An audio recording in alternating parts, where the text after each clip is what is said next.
What's up everyone, my name is Sangolongo and welcome to this video. So a few days ago I decided I was going to read 10 pages every morning. Just 10 pages, nothing crazy. I wanted to see if something this small could actually make a difference. Like not in a huge life-changing way, but just could it shift how my mornings feel? Could it remind me of something I used to love? Turns out, yes it did, but not in the way I thought it would. Here's what a week of reading actually looked like.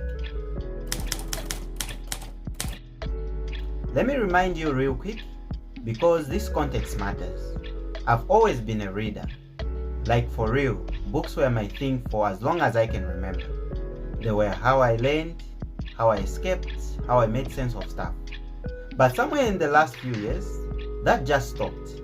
Not because I wanted it to. Life got busy, phones got a little bit louder, and reading that requires quiet and focus just kind of got pushed out. I still have books. They'd sit on my shelf looking pretty. I'd see someone reading and feel this little I used to be that person moment, but I never actually picked one. So when I started this whole journey of actually trying to change my life, not just talk about it, I knew I couldn't fix everything at once. That never works. So I picked one thing, just one, 10 pages every morning. Not because 10 pages would transform me in a week, but because showing up for one small thing consistently might change how I see myself. I wrote stuff down each day because I wanted to remember how it actually felt. Here is how it went.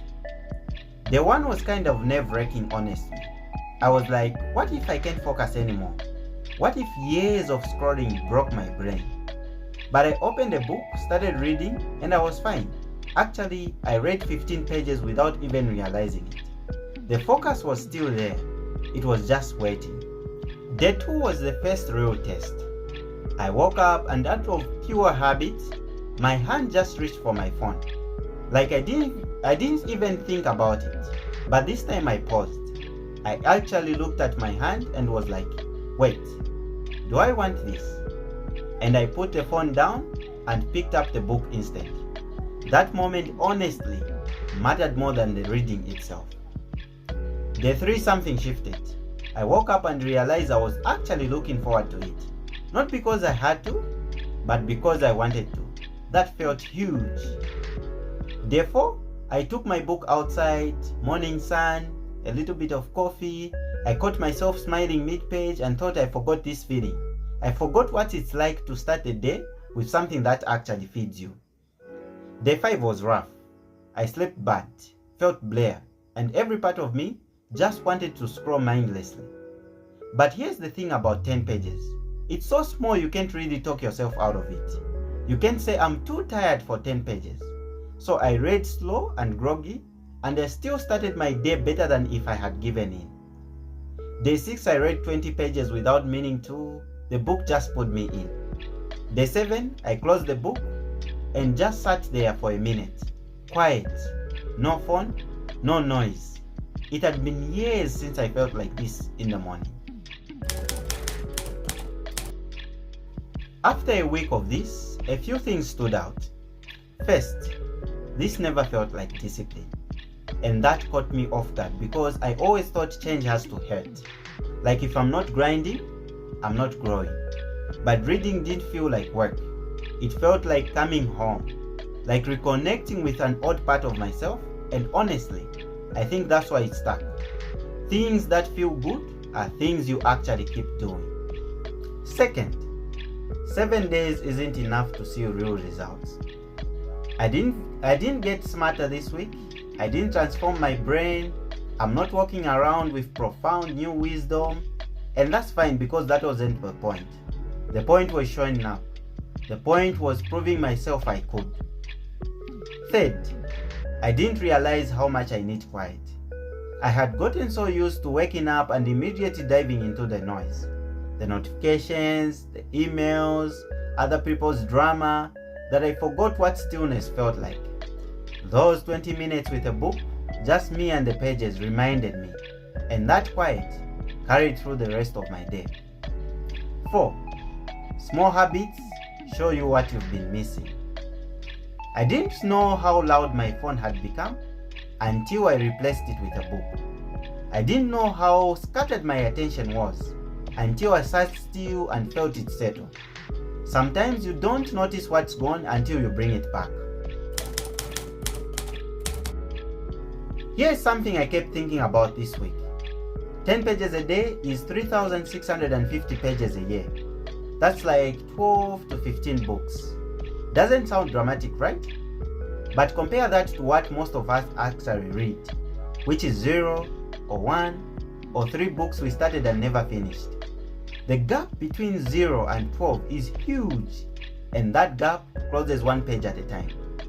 There's also this deeper thing happening psychologically. Every morning I chose the book over the phone, I was telling myself a story. I'm someone who reads.